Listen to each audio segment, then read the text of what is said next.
Hello there. This is Matthew Corbett speaking, and I'm going to read you a story called Sooty's Painting Trip. When you hear this noise, turn over the page. Hope you enjoy the story. Here goes.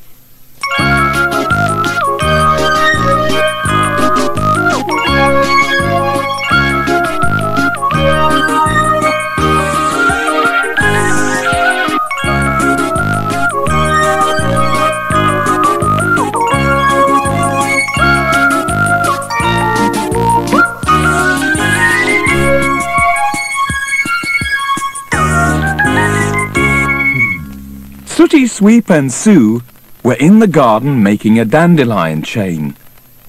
"What can we do after this?" asked Sooty. "I wish Matthew hadn't rushed off on his business trip. He's always full of good ideas." "You two could bury a bone," squeaked Sweep, "and I could try and find it." "I know," said Sue. "Let's decorate Matthew's room. When he comes home, he'll have a lovely surprise." The three friends cleared all the furniture out of Matthew's room and rolled up the rug. In the garden shed, they found some brushes and a large tin of white paint. "White always looks nice and fresh," said Sue. Soon the grubby old walls were disappearing under a bright new coat of paint.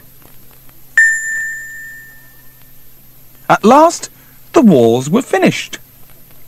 "I never knew painting was such hard work," gasped Sooty, as they all stood back to look at it.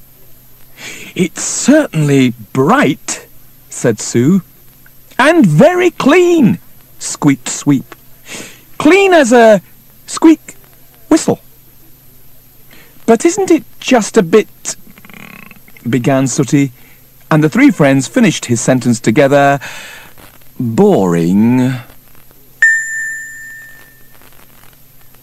"It does need something," said Sue. "I wonder if new frilly curtains would help." Sooty and Sweep sighed. "Matthew doesn't want frilly curtains," said Sooty.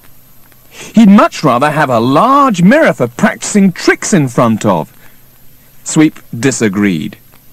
"I think he would like an oil painting of a really juicy bone." "We needn't worry about which to choose, because we can't afford any," said Sue. "Don't you remember there were other tins of paint in the shed," said Sooty, "in lots of different colours?" "I couldn't paint the walls again," squeaked Sweep. "I just couldn't." "No," said Sooty, "but we could mix up a new, exciting colour for the door. That would make the room look really smart." Sweep and Sue got a tray ready for mixing the exciting new colour. Sooty went downstairs to make some cocoa. He got the mugs out and put on the milk to heat. All that painting had made the three friends thirsty. Sooty was also feeling very hungry. On a high shelf, he noticed a tin of Matthew's favourite biscuits. He stood on a stool to reach it. Sooty looked at the tin. These were Matthew's special chocolate ginger biscuits. Sooty thought about all the reasons why he shouldn't eat them. Then he opened the lid. Oh! A long snake leapt out of the tin. There were no biscuits, only a note from Matthew. "I hope you are being good."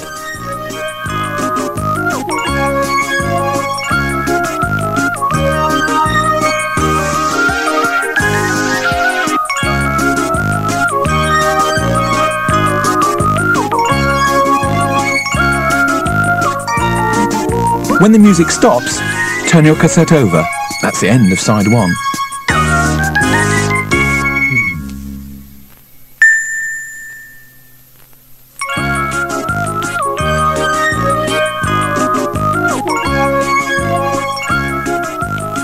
Sweep and Sue were having great fun, mixing paint in the tray.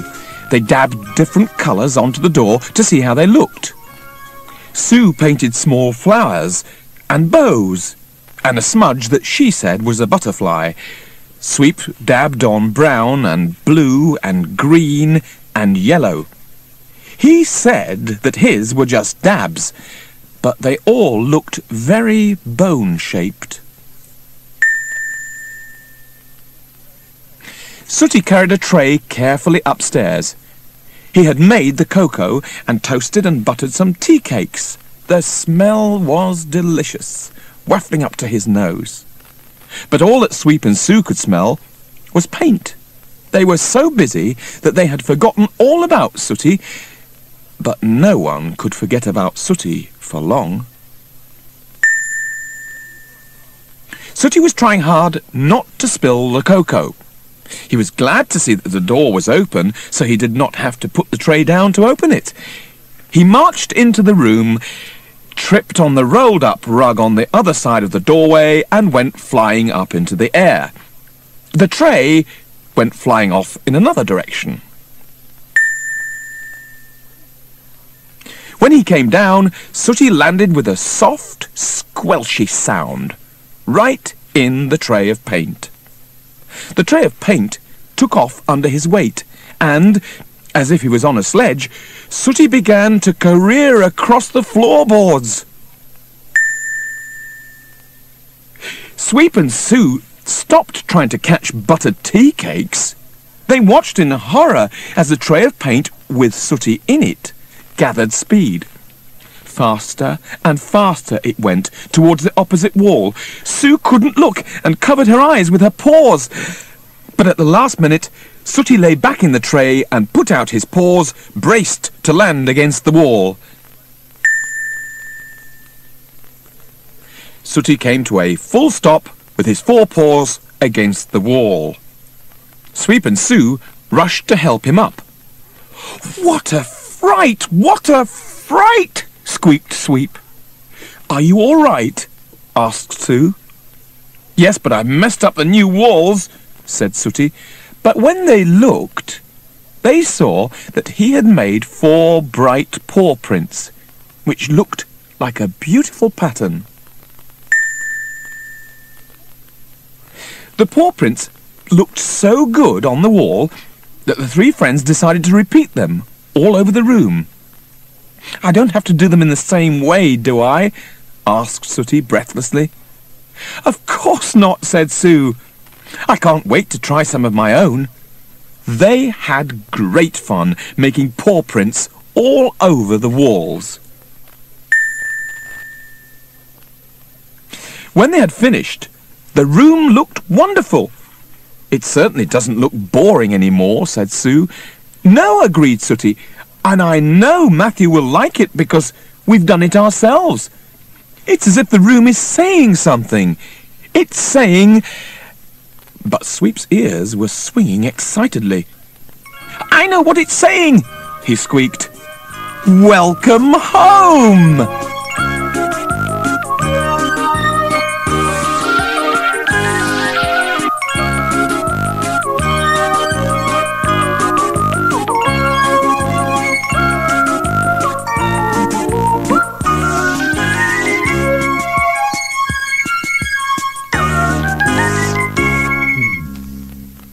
The titles of the stories available in this series are as follows: Sooty's Painting Trip, Sooty's Birthday Surprise, Sooty's Magic Tricks, and Sooty Buzzes Off. I hope you enjoyed reading and listening to the story on this cassette. I know you'll enjoy the others in the series. This is Matthew Corbett saying, bye-bye everybody. Bye-bye.